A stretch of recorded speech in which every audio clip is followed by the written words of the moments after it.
হজরত হুজাইফা রাদিয়াল্লাহু তাআলা আনহু থেকে বর্ণিত, তিনি বলেন যে একদা ওমর রাদিয়াল্লাহু তাআলা আনহু তিনি বললেন যে নবী করিম সাল্লাল্লাহু আলাইহি ওয়াসাল্লামের ফিতনা সংক্রান্ত বিষয়ের হাদিস তোমাদের মধ্যে কেউ আছো জানে কি? হুজাইফা রাদিয়াল্লাহু তাআলা আনহু বললেন, আমি আছি। হজরত ওমর বললেন, তাহলে বলো। তিনি বললেন, নবী করিম সাল্লাল্লাহু আলাইহি ওয়াসাল্লাম বলেছেন, তোমাদের সন্তান সন্ততি, পরিবার পরিজন, তোমাদের ধনসম্পদ ও তোমাদের প্রতিবেশী তোমার জন্যে ফিতনা, আর নামাজ, দান, সদকা, খয়রাত এর কাফারা।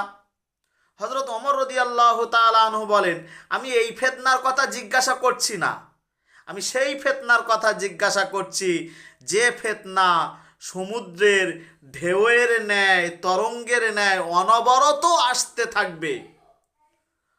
হযরত হুজাইফা রাদিয়াল্লাহু তাআলা আনহু বললেন, সেই ফিতনার কপাট বন্ধ আছে। ওমর রাদিয়াল্লাহু তাআলা আনহু বললেন, তাহলে ওই বন্ধ কপাট খোলা যাবে না, ভেঙে ফেলা যাবে না? হযরত হুজাইফা রাদিয়াল্লাহু তাআলা আনহু বললেন, রোজ কিয়ামত পর্যন্ত তা বন্ধ হওয়ার নয়, আসতেই থাকবে। মাশরুককে হযরত ওমর রাদিয়াল্লাহু তাআলা আনহু বললেন যে হুজাইফাকে জিজ্ঞাসা করো উনি কোন ফিতনার কথা বলছেন। মাশরুক হুজাইফাকে জিজ্ঞাসা করছেন, বলছেন, হুজাইফা তুমি বলো, ওমর রাদিয়াল্লাহু তাআলা আনহু জানতে চেয়েছেন তুমি কোন ফিতনার কথা বলতে চাইছো।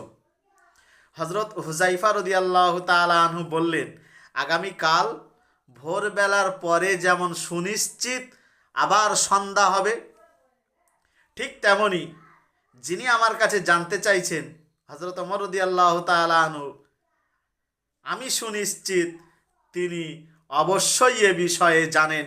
হাদিসটি এখানেই সম্পূর্ণ হলো। রাহুল বুখারী, একেবারেই সহিহ এবং হাদিসটি হাসান পর্যায়ের।